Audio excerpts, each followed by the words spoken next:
बिस्मिल्लाहिर्रहमानिर्रहीम। शुरू अल्लाह के नाम से जो बड़ा मेहरबान नहायत रहम वाला है।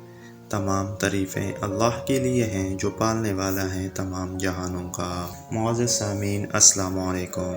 मुअज़्ज़ज़ सामीन, आप मुझे सुन रहे हैं HK वॉइस स्टोरी से और मैं खिदमत हाजिर हूँ एक नई स्टोरी के साथ। आइए चलते हैं स्टोरी की तरफ। हज़रत उमर बिन ख़त्ताब रज़ियल्लाहु खिलाफत संभालने के बाद बैतुल माल में आए तो लोगों से पूछा कि हज़रत अबू बकर रज़ियल्लाहु क्या क्या करते थे।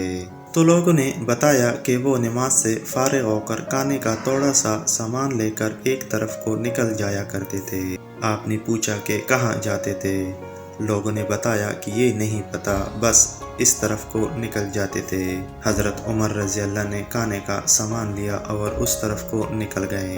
लोगों से पूछते हुए कि हज़रत अबू बकर सिद्दीक़ रज़ियल्लाहु किस जगह जाते थे, पता करते करते एक झोंपड़ी तक पहुंच गए। वहां जाकर देखा कि एक बूढ़ा आदमी दोनों आंखों से अंधा है और उसके मुंह पर पालके बने हुए हैं। उसने जब किसी के आने की आवाज़ सुनी तो बड़े गुस्से में बोला कि पिछले 3 दिन से कहाँ चले गए थे तुम। हज़रत उमर रज़ियल्लाहु खामोश रहे और उसको खाना खिलाना शुरू किया तो उसने गुस्से से कहा कि क्या बात है, तुम तो 3 दिन बाद आए हो और खाना खिलाने का तरीका भी भूल गए हो।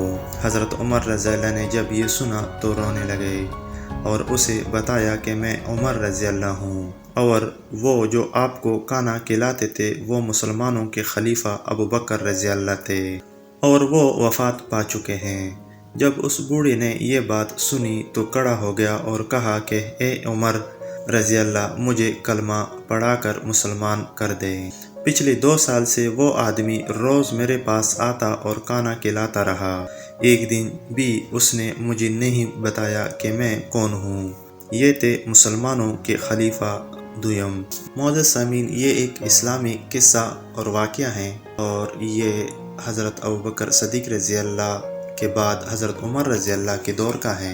मुअज़्ज़ज़ सामीन, अगर आपको मेरी इस्लामिक स्टोरी या वाक़या अच्छा लगा हो तो मेरे चैनल को सब्सक्राइब करें, वीडियो को लाइक करें, बेल आइकन को ऑल पे करें ताकि हर आने वाली नई नोटिफिकेशन आपको बआसानी पहुंच सकें।